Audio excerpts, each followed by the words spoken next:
You mentioned that Mr. Taman as your biggest opponent. So how do you see Mr. Ng Kok Song? Mr. Ng Kok Song, I respect him. And right now, he is not that strong an opponent. But he might be stronger later on, we don't know. But right now I see Mr. Taman as the main opponent, not me alone. Other people tell me Mr. Taman is the strongest opponent, and I agree. So therefore I want to be able to tell the people of Singapore, if you want to elect Mr. Taman, I think he's a good president. But he has got certain problems. Because he's not independent, he cannot change things. That's my belief. I could be wrong. Maybe he's able to change things. The people will judge. Who is likely to change, whether Mr. Taman or Mr. Tan Kin Lian? Let the people judge. Now, like I'm going to argue. Mr. Tan, have you spoken to George Goh since the PEC's announcement yesterday? And has George Goh said if he will support you? I have not spoken to Mr. George Goh, but I sent him a message. And my message is not about supporting me. My message to Mr. George Goh is I'm rather sorry that he missed the chance. And I wish him all the best. I make the message in public.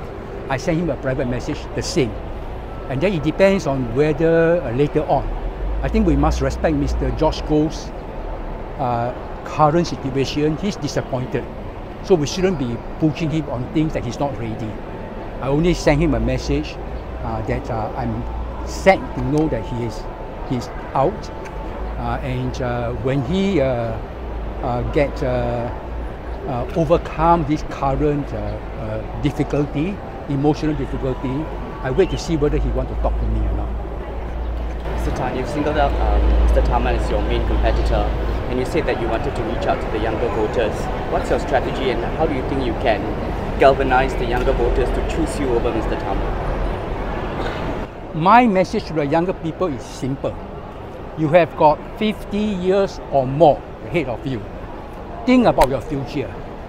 You want to raise a family. Can the current situation make it easy for you to raise a family? That's my message. Of course, the younger people would like to have other things in their life. Entertainment, the fashion, the most fashionable things. Those not my expertise. There are other people who are more expert in that area. So my message to the younger people is vote for a president that can change your future. And I believe that the media will be able to convey that message to large numbers of people.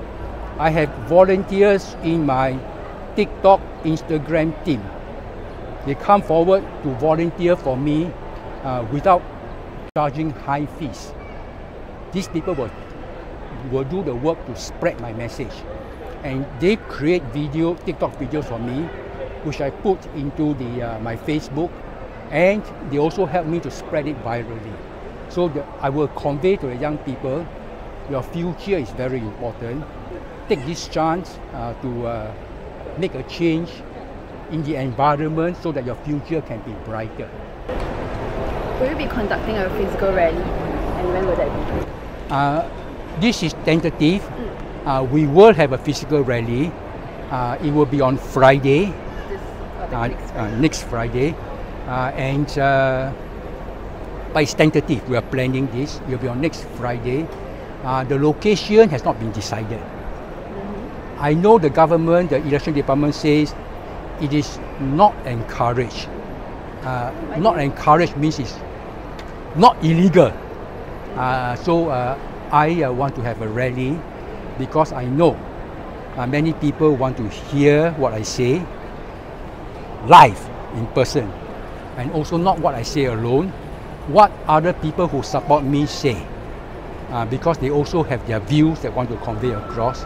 So I will have a rally next Friday, and when the details are finalized, you can be sure I put into the WhatsApp group the details.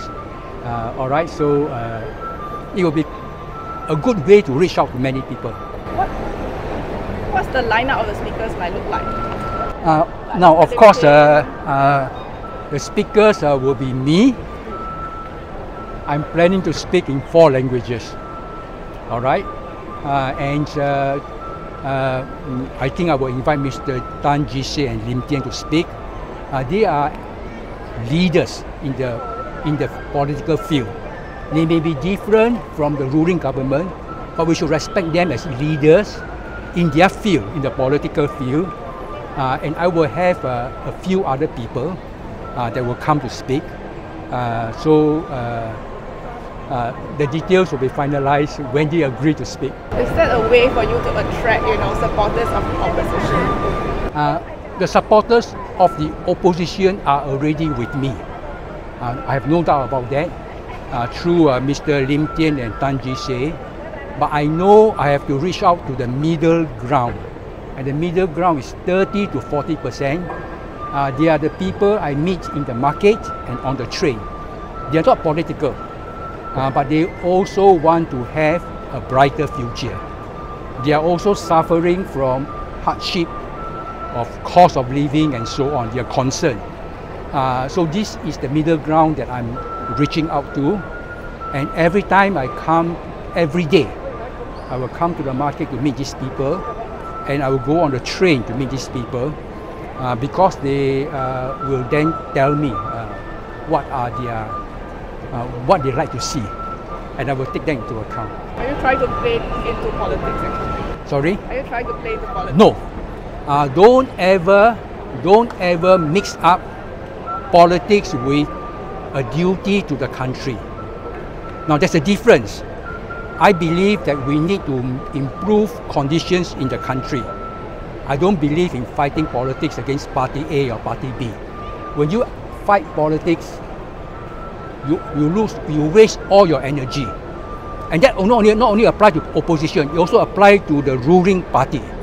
They also should set a good example that you welcome people with all different views and must show respect to the different views. One reason why I'm very angry at the current government, I send so many suggestions on day-to-day life. They ignore me. For whatever reason, they ignore me. Just now, I created a Facebook Live. I was looking for a toilet. I walked around the whole ground floor of this Kampong Admiralty. There is no sign of a toilet. I asked people, where is the toilet? They don't know. Elderly people need the toilet. Even younger people need the toilet. Of course, I see a lot of signs of the shops. Yes, shops are important, can make money, but people need the toilet. Put some sign. I know the toilets are around, but don't make people walk round and round. The same problem in the MRT station. If I need a toilet urgently, I find it difficult to get a toilet. Simple thing like this, I would expect the government to reply to me and ask Mr. Tan, can you suggest how this can be done?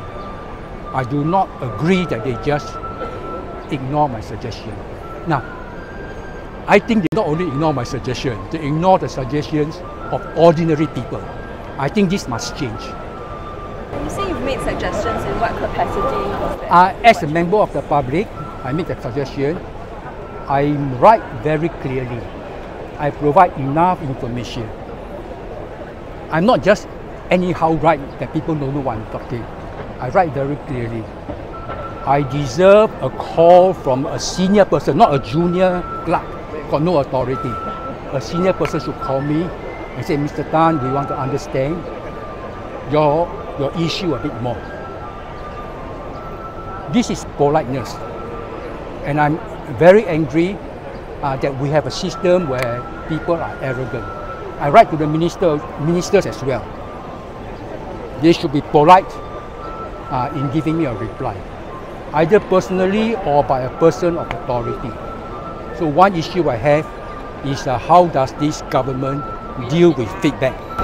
Who ignore your feedback? Who do you exactly approach? One after another. Is it ministers, agencies? Ministers, agencies, many times. They just give you sometimes a standard reply. Thank you, we will look into it. Then nothing else happened. I expect at least a phone call to show that you are sincere. Because you need to understand clearly, more clearly what I'm suggesting. If you don't call me, I'm quite clear you are not doing anything. And it's been proven time and time and time again over 10, 15 years. Now, I'm not playing politics. I'm doing what I think is good for the country and good for the people. Mr. Tan, does this mean if you do become president, you envision yourself as a conduit for public feedback, constantly giving being a conduit for public feedback will be a very important role. Otherwise, how do I know the aspirations of the people? So that will come. Of course, we all know that some public they give suggestions that are not practical. So therefore, you need to have a skill to sort out what are the real problems and what are just somebody's specific problem. You need a skill, and you cannot understand the problem unless you talk to people or you communicate, clarify.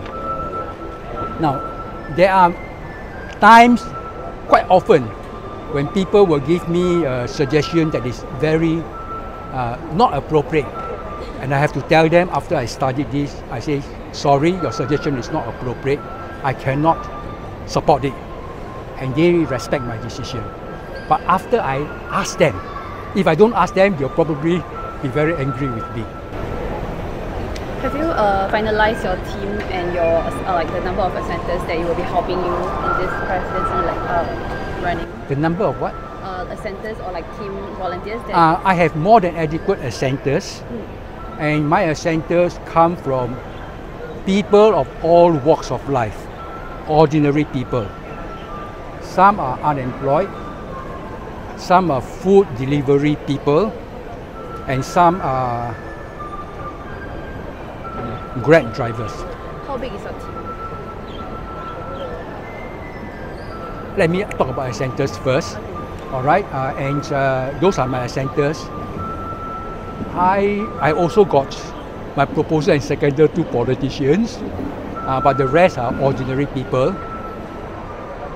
I don't have any businessmen or elite because I got some friends who are businessmen and elite. They don't want to be seen. This is the fact of life in Singapore.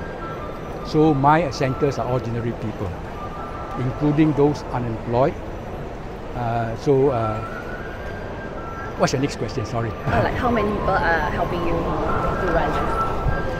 Now, all of them are volunteers, except for a small number, I can't tell you, where I have to pay them because they are making a living.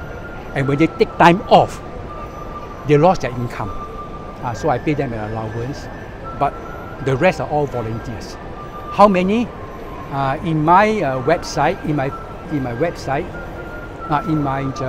Google form, I ask people if you want to support Tan Timberland, click and give a particulars. I have more than 500. More than 500. But I must also say, this is the reality in Singapore. Some people register, when you ask them to do things, they don't do. So my active volunteers could be about 50, but I got 500. This is the challenges. If I have a big business empire, I can tell my company, 200 staff come and work full time. I don't. So I depend on volunteers. I do the best I can. Anybody else? Okay, I thank you all.